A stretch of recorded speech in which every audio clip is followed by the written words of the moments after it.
Hello everyone, SirMonkeySuit here, back again with My Hero Academia Season 5. We are on episode 11, and in the last episode, things went south quite quickly with Deku, because a situation occurred in which One For All kind of went out of control for a bit, and it was up to Shinso to brainwash him, to put him under that kind of sort of unconscious state, in which case we were privy to a conversation with one of the predecessors, who I believe is Nana Shimura's most common predecessor, so the one before her. I could be wrong about that, but it seems as though, like, when we've seen the sort of the vestiges before, it's the ones that are the most distinguishable in like that sort of line of predecessors that you can kind of have a guess at least to to which ones like came in what order. So I could be wrong about that, but I think that is the case.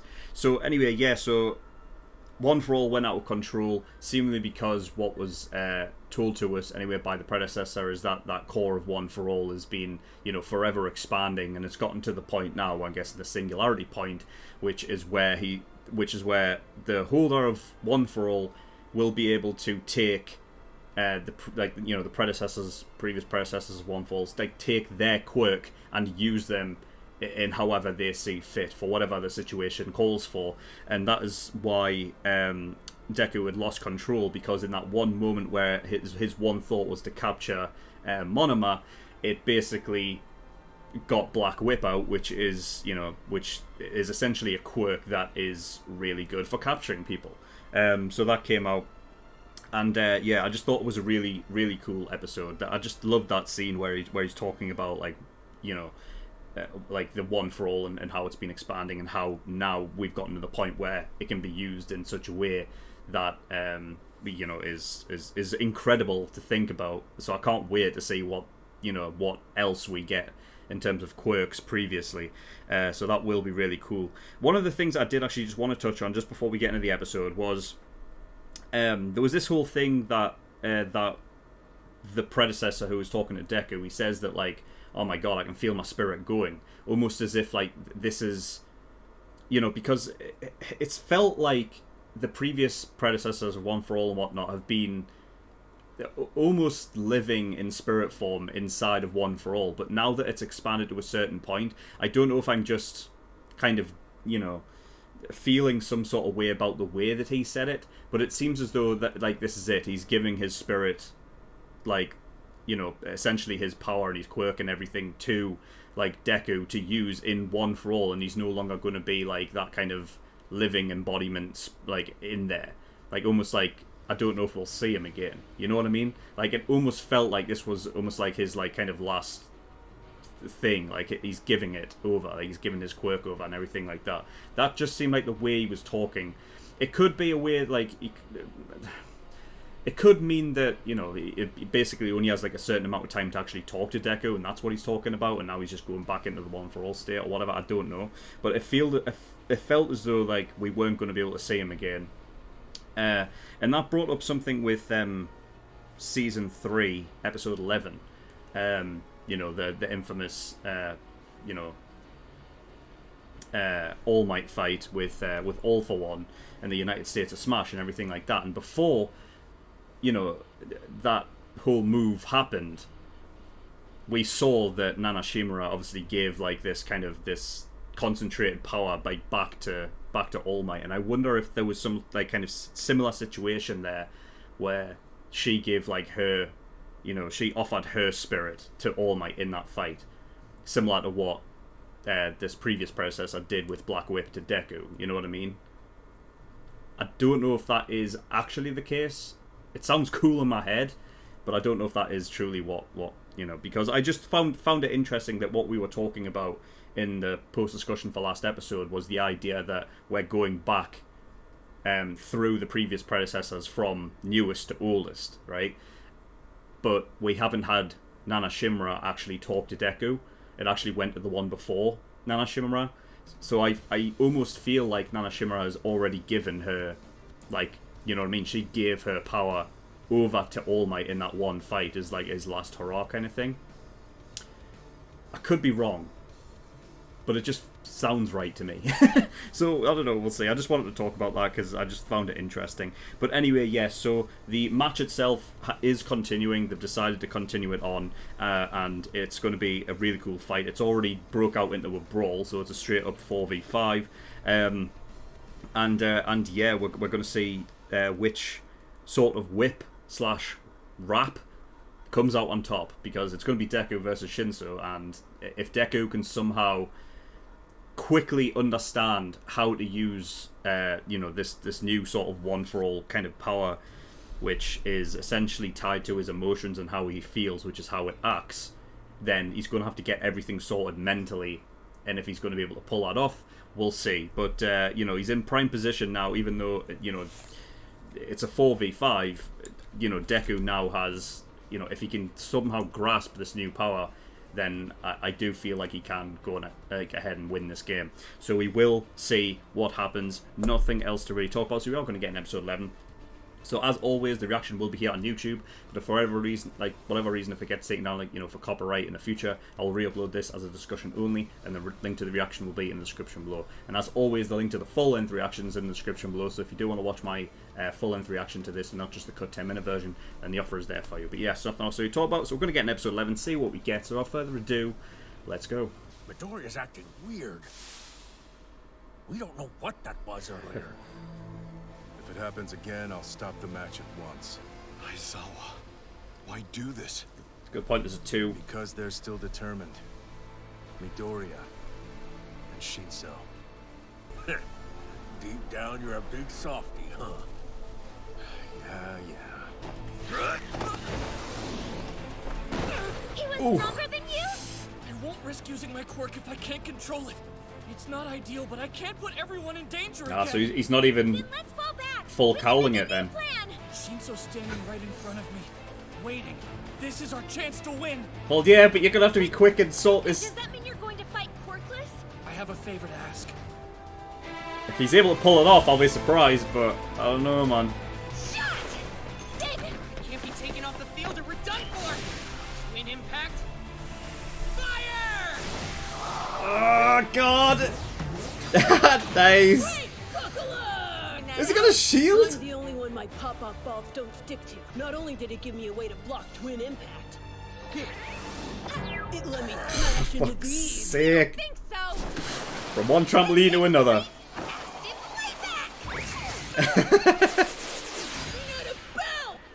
Oh my days. It's one way to fight, I suppose. But they're so fast that we don't have time to strategize. Didn't our teachers run out there to put a stop to this fight? And where are Midoriya and Uraraka? I'm not meant to be a protagonist. In every masterpiece ever created, there are supporting characters who outshine the leads. Your power's mine. Oh, let's see. I've got you now. Fuck! Copied one. Oh my God, he can do it! Body can't fully inherit it. Your arms and legs will shoot off Shit. if you try to. Wait, Monoma! Don't do it! Too late! Not so fast. They had martial arts. Fuck! It won't activate. Oh man. It refuses. I drew a blank. So it is a blank then. Okay, I was gonna fucking hell. What the fuck? I've wanted to fight you again. That was ever so- since the festival. Such quick Come at thinking, me. man. They never stopped. If I lose sight of him, the entire flow of this battle will change in an instant. I know. I'm watching. I practiced a long time, but I was learning from scratch. No one was there to shepherd my progress. People like you and me have to be resourceful. I like how he's his while personal practicing. trainer. And remember, I'm not the type to waste my time on hopeless cases. Midoriya! Oh man, you're gonna have to be quick here, Deku. Like earlier. What's important is keeping tabs on your heart. It's because that man's presence and words reassured me. Reminded me a lot of All Might. Very reassuring. Control your heart. Oh, he's activated it. Oh, dude. Those who live in this power. Fuck. I'm not afraid of this power anymore. It's on my side. It makes me feel like I can do just about anything. Fucking hell. He's behaving differently than before. What happened these last few minutes? Something changed. Was going on a rampage earlier just for show? Oh fuck, oh fuck, oh fuck. What happened? It's gone. Do you only have a finite? New power. Have a finite This quirk amount. has evolved. Black Whip's got the might of one for all swirling within it. My body can't keep up with the improved version of his quirk. It's not a power that can be used with a max output of 20% yet. It's something I won't truly unlock until I've fully mastered One For All. Shit in hell! So I'll maintain One For All at 8%. Alright, going back. I won't be able to brainwash Midoriya at this rate. Gotta retreat. Sorry, Monoma. That's cool, man. You think Midoriya's spooky? Counting on you, Shinso. I thought for a second he was going to use it and like Through the effort to create an opening for me. break his limbs. I can't let things end like this. It's almost been 5 minutes since we started fighting. Monoma's copy only lasts that long. But I've extended my quirk to 10 minutes. She's not talking in case I have Shinso's brainwashing too. Oh, by the way, do you know how many powers I can copy? He definitely has Yamagi's poltergeist, as well as Kodai's size. It'd make sense for him to have Shinso's. Guessing 3? You think that must be the case because I've got 3 clocks. I can't activate more than one at a time, true, but their residual Shut effects the are door. sometimes long-lasting. Shut the door. Things I use on objects and not people are especially handy in that way. Kodai's size, for example, that effect sticks around, even if I switch over to a different quirk. That's a good point. Yeah, that's a Do good you point. see yet? Do you understand that when I say fire, it's all over? Fuck! Did Monoma do something to Deku? When? Uraraka, I have a favor to ask. I need for you to make me weightless. First you can handle Monoma on your own. After that, go help Ashido and Mineta. I'll have to make it my kind of Dude! He's like fucking... He's like Spider-Man, man. That's... Oh. Jesus. Done for. Time to fire. Fuck, he had twin impact.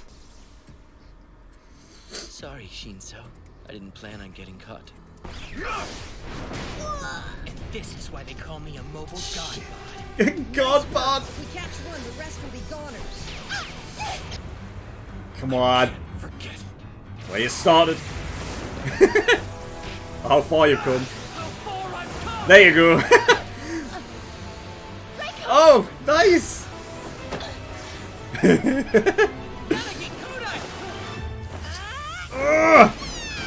Nice. But Chuck, we incapacitated 2 of them like that.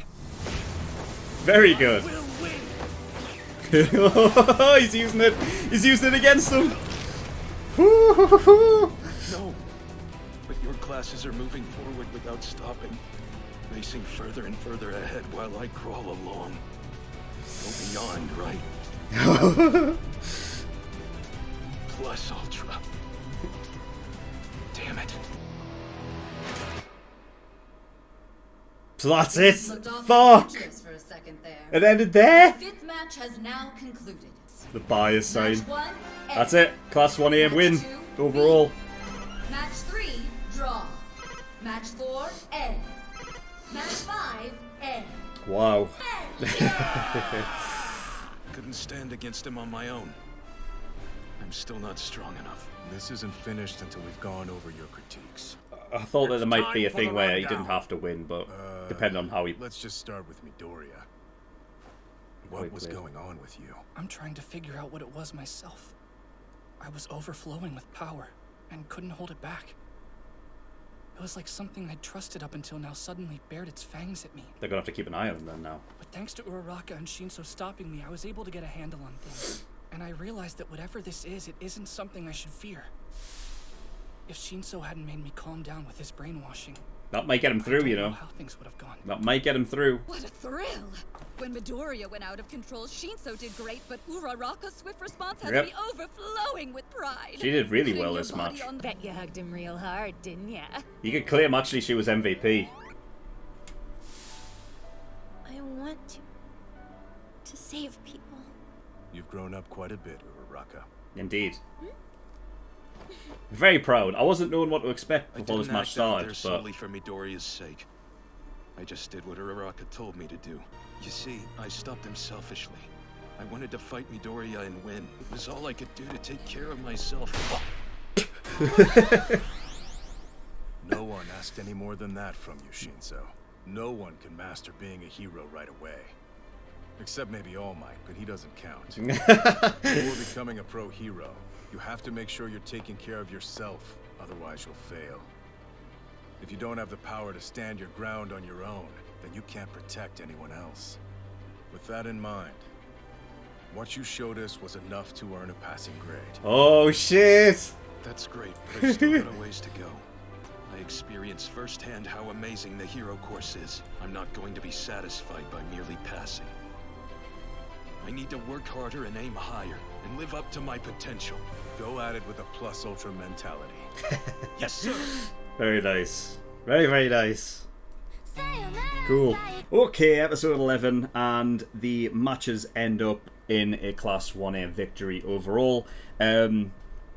Which, yeah, I mean, in the end, I'm not surprised, but I was surprised by how, well, specifically the last match kind of went, because there was one big thing really with Deku and the whole thing of like, well, you know, at the beginning of this episode, it was kind of like, right, well, is he going to be able to learn how to control this sort of mentally and emotionally, so that he can actually use it efficiently?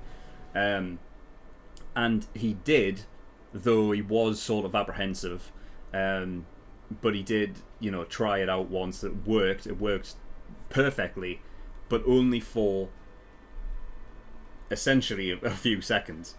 It didn't last nearly as long, because it has a similar sort of situation to when,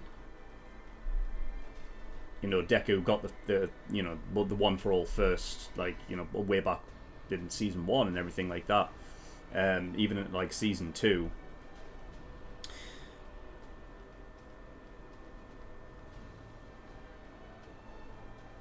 So seemingly it's going to have to be something that he's just going to have to train with, like he has been doing with One for All as a whole, so that his body can handle it. It's interesting that now there's like a different facet of training that he has to do for his body. But obviously it just comes from the idea that One for All is sort of just, you know, it's that culmination of power across all of the previous predecessors that has just built up and built up. So all of their quirks are infinitely like more powerful than what they were when those predecessors had it for themselves. So yeah, using it to that degree, I feel like he could have, if he, you know, hypothetically it wouldn't have happened, but if, you know, if Deku could actually control it from the get-go, I feel like because it went out of control that whole time, in the last episode, that obviously contributed to how little time he had with it in this episode, because it was going absolutely insane at that point, you know, and he was feeling it hurt his body before that. He even got like obviously that big huge you know, injury up his arm that you could clearly see. So yeah, it's like for just this one quirk, it's happening the same way as it did with just the general One for All that he had got given from All Might. And so it makes me think, well, is he gonna have to do this for all of the quirks that he picks up over time? Like, it's gonna have to be a thing where, right, he picks up this new one, he has to train his body for that, because it makes me think that it's not just as simple as it's like, you know, training his body to, like, you know, beef up and hold it. I mean, it could be, but it feels like if this is something that is sort of individual to the different quirks, it makes me feel like the I guess the science behind the bodies of, you know, these people is different.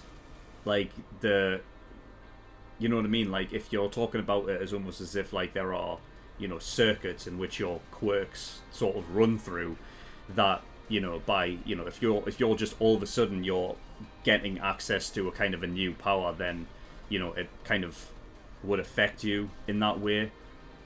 But then I guess that wouldn't make sense either, because then how does Monoma's copy Quirk? Like, that kind of stuff that doesn't affect him, unless the idea that he draws a blank, and the fact that Monoma came out and said that it might have been a blank beforehand means that there are other Quirks that has that kind of thing.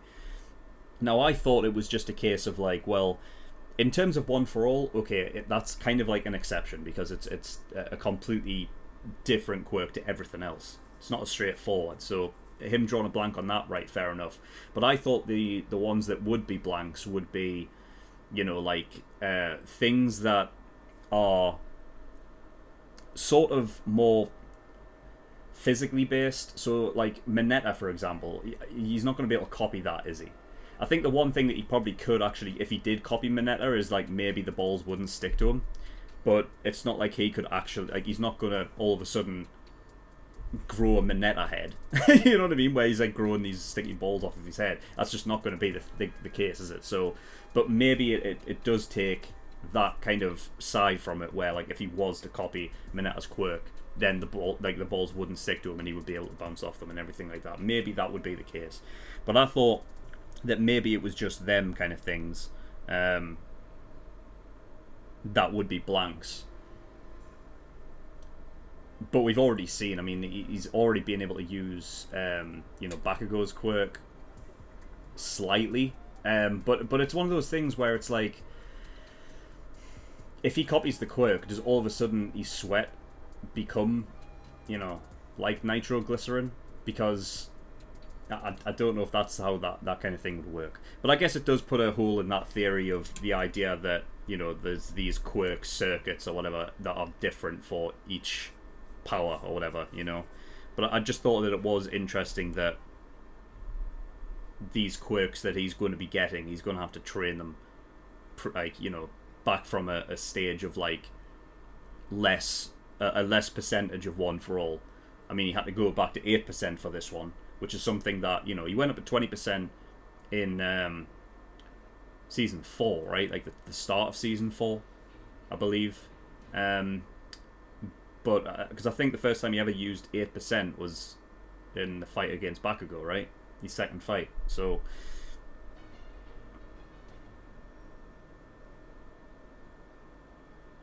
yeah, he has to go back and use that in tandem. So I'm guessing it is in tandem, like the idea, like considering what he used to do, where he used to, you know, power up in a certain part of the body to attack with that. And like that was all before he actually just started using full cowling all the time and everything like that, which, you know, but I wonder if, you know, given time, if there was a way that he can actually sort of, because this is the thing, right? We've been through this before where, like, you know, Bakugo told us in the sports festival that you can't use, you know, Quirks non-stop.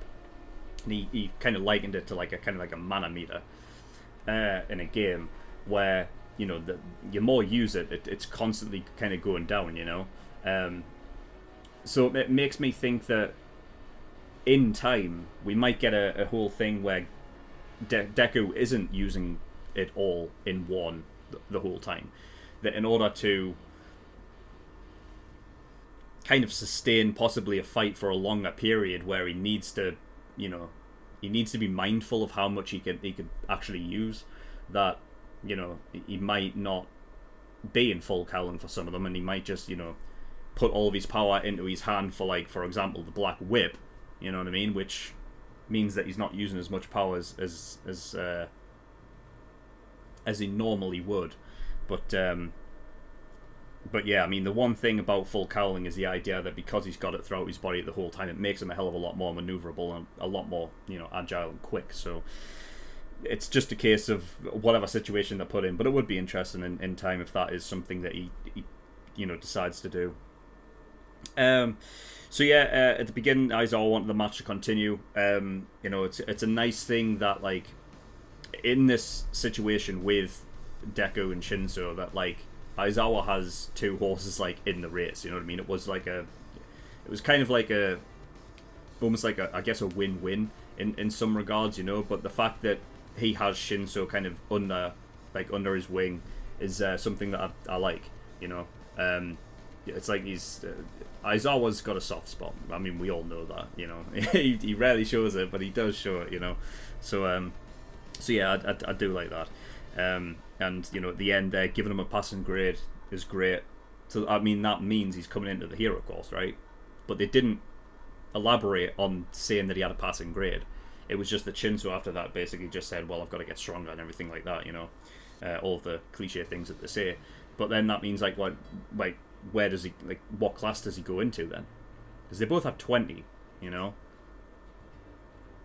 The most interesting thing for me, and I don't know why, is like I want to see what the seating arrangement is then, if having one more person in there.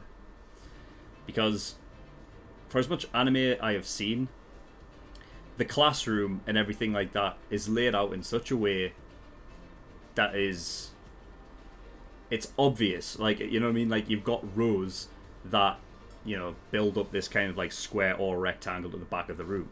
And with 20 in there, you know what I mean? It's laid out all nice and everything like that. But if you put Shinso in there, where's he going to be? Like, where's he sitting? You know? I don't know. But I'm sure we'll find out in due time. Mineta's shield, I thought was like really cool way of using his quirk, and of course, obviously, he's able to bounce off them. We've seen that before, you know, where he's able to just kind of trampoline his way around, which is really cool. So yeah, he had a really cool scene along with Ashido. Of course, he trampolined into her trampolines, which basically got them into this situation where, yeah, they were fighting on the same side, but it was kind of just this thing where she wanted to get him away from her. So she just chucked him towards what was her name? Yanagi? I believe that's her name, yeah. And she just started running away. So that just ended up working out in a way I just didn't expect. It's like, yeah, just throw the perv at them. Perfect plan. So yeah, Monomad obviously drew the blank with 1 for all. That was insane. I thought, like, for a second, for a little second there,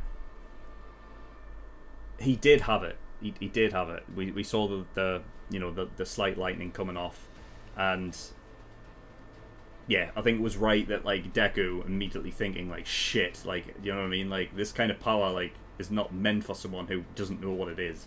Like, you have to be trained to be able to hold it. And for a second, I thought, like, oh my god, he's going to break his body doing this, you know, which easily could have happened. But then, like I said before, it's the exception to you know, this like the copy quirk, really. Like, it's one of those that just isn't. It's completely different, so it's not going to work the same, you know. So yeah, but really cool scene that threw me off guard. Ended up like it didn't work. And yeah, I like how they had the plan as well, like, to immediately, you know, to have touched Deku before, so that he could actually float up towards Shinso beforehand and catching Shinso off guard because of what just was about to happen there. It was really cool. I like how Deku as well pointed out the idea of, like, you know, Deku wasn't worried or anything like that. Like, the person almost best suited to actually talk him through about what is happening and what is going to happen in the future was actually the best, what seems like it was the best person to do it, because he's reassuring, and obviously like, you know, he was compared with All Might. And it's interesting. It makes me wonder, was there ever a time where Shimura had mentioned that All Might reminds her of her master, you know? Because I feel like I have heard that before, but I just can't remember. There's been so, like, I mean, we're on episode 99. Next episode is the 100th episode. So we've been through a lot. A lot has happened. So, you know, I can't remember everything, of course. But I feel like I have heard that before. I could be wrong, though. So yeah, it was essentially like for a moment in time, not a very long one. It was that sort of like Black Whip versus Shinso's raps, which is what I thought was going to be the case, because obviously the raps and using them in such a way, and the Black Whips, it can be used obviously in very similar ways. So yeah, from then on, like, Shinso was like, wait a minute, you can control this now? Was that all just a fake? Obviously we know that it wasn't, but he didn't know that. So thinking that, oh my god, Deku can use that to that degree, not knowing what the power is, he decides to retreat. And really, really cool. I like the fact that he can essentially be like Spider-Man. Now I know that, like, you know, Zero is quite similar to that degree with his tape, but the fact that, you know, Shinso's been training that much that he can literally fly through, grabbing onto stuff, wrapping them around and swinging off of them with that much precision is quite insane. I mean, it was one thing. I didn't know he could do it to that degree. Because I thought, right, he's still, like, almost getting his bearings with it. Like, he can do certain things, like, you know, like static objects and stuff. But, I mean, realistically, when he's swinging, he is, you know, throwing them at static objects. But when he's moving as well, like, being able to be that coordinated with them means that he's further along than what I thought he was. So, you know what I mean? I think just based upon that alone, he deserves to go into the hero course. Because the thing is that, yeah, he has got Aizawa as, like, almost like a personal mentor, even though he was in general studies. But the thing is that based upon, you know, how well he is actually doing with these raps and everything like that, I feel like putting him into the hero course was like, he should be doing that anyway, because it's not just Aizawa that he should be getting sort of that mentorship from. He should be getting it from the other teachers in the different like, in, you know, in the different lessons that they have. Like, he should be a part of that because he needs to learn alongside the other heroes. So yeah, really, really cool. What else? Monoma with a twin impact. Again, like, it's that kind of just those smarts that really sort of were highlighted for Class 1B in this sort of arc. And again, like, using certain things that you never thought that they would be able to use to throw off an opponent. So the idea that Monoma, he puts 3 clocks on to kind of make the others think that, oh, you can only have 3. But no, he can't have a 4th. So it's just things like that you know, you just don't expect, but used in the right way, it's just it's a way to, again, like, get another edge, and that's important. So that was cool. I didn't know to what degree until it was actually right. He did have twin impact the whole time. So yeah, he did basically have all of his teammates' quirks, essentially.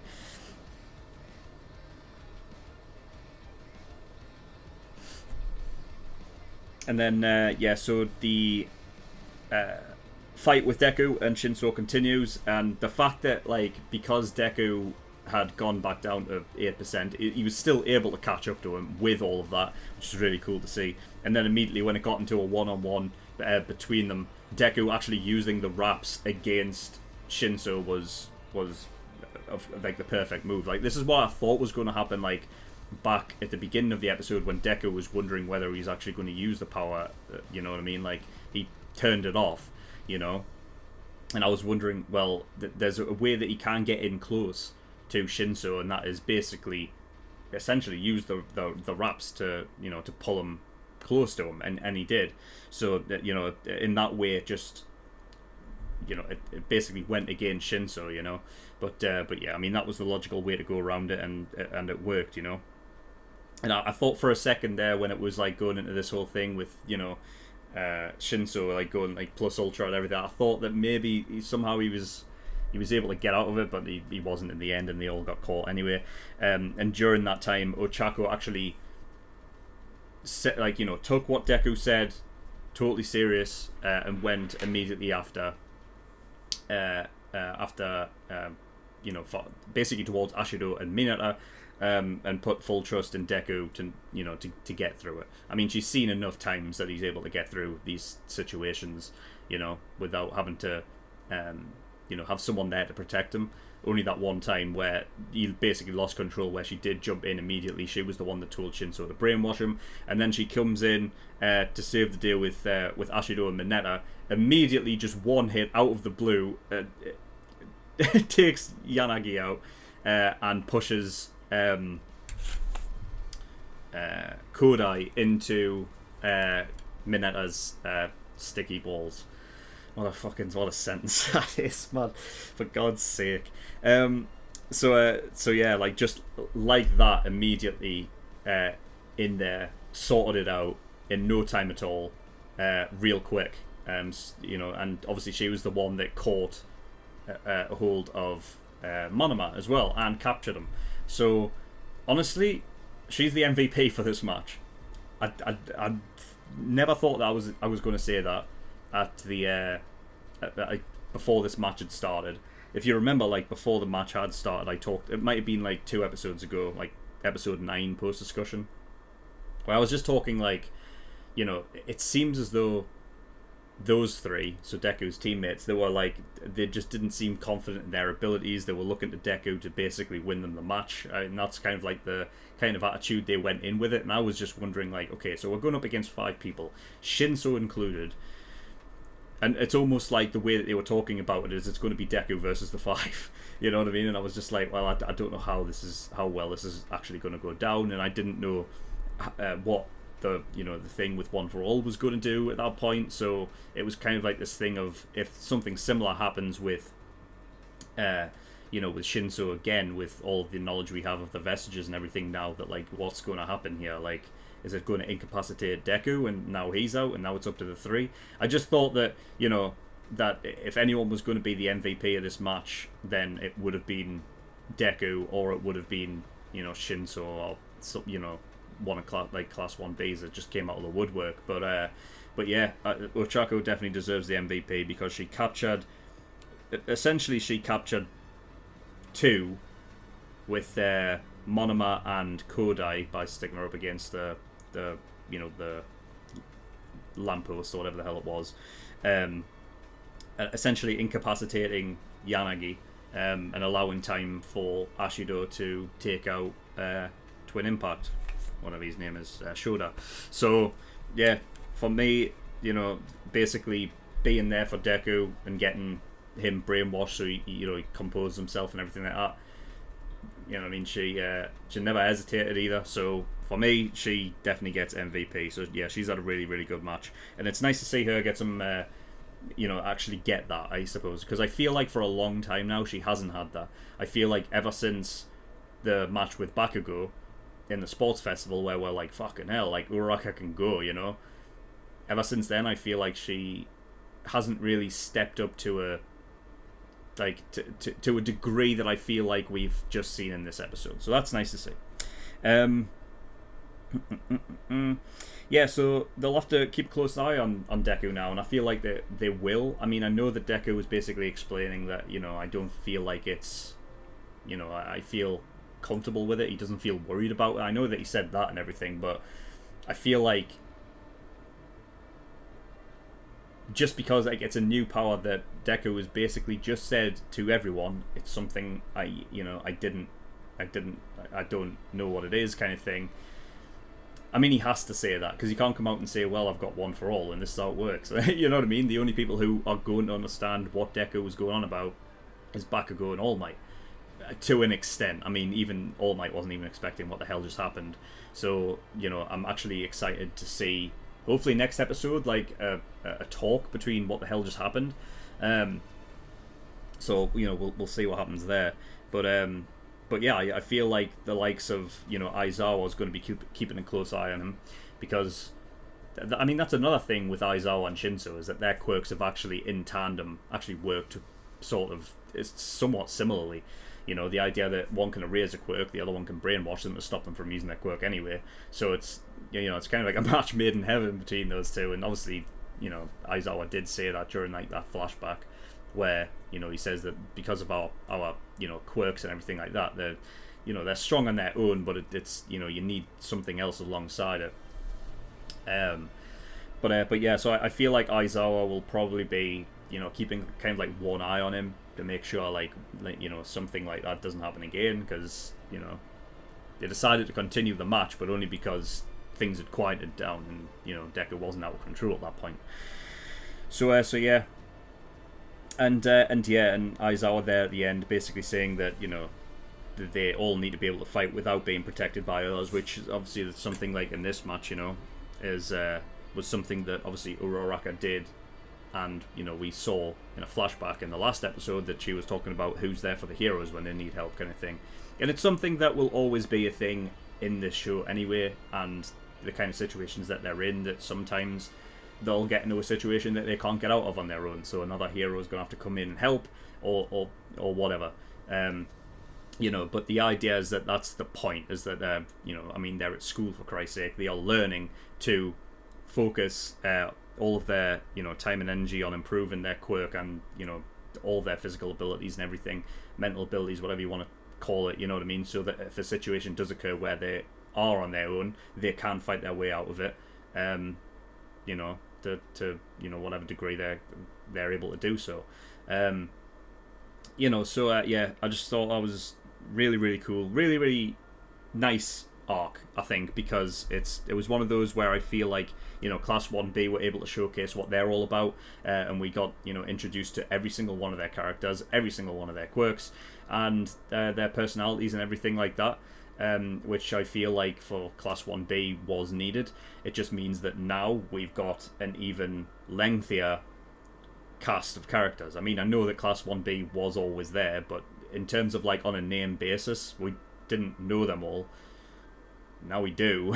And it's just like, fucking hell. It's like the cast for the show never stops. It just keeps introducing new characters, and it goes and goes and goes, you know. So so yeah, really cool arc to get, you know, to know everyone. Who had some really cool moments, and obviously for them to all showcase the ones that we did know, how much improvement they actually do have. The likes of Monoma even, you know, did blurt out that, you know, he didn't tell the opposition, obviously, that, you know, he'd improved his quirk until he got captured, but that now it's not just 5 minutes, he can hide up to 10. So yeah, very cool arc. Enjoyed that, but yeah, I think we're about ready to get into what I would expect the meat of this season is going to be, which is the last half of season 5. So I'm going to guess it's going to do with, you know, some Endeavor stuff and Hawks, because obviously Hawks haven't played like that agent undercover to try and get into the League of Villains and everything like that, which is going to be tense. All for One stuff, because we've already just seen in the last episode that All for One can actually hear his brother's voice, because, I mean, realistically, he is connected through One for All in that degree. So the idea that simultaneously while Deku is getting all of this, All for One is hearing it as well, which means I feel like All for One is going to be kind of prepared for whatever happens going forward, and I feel like it's only a matter of time before he gets broken out, and yeah, we'll see. But yeah, I think I've covered pretty much everything. I do apologise if I have missed anything at all. But yeah, that's all I've got. So thank you for watching.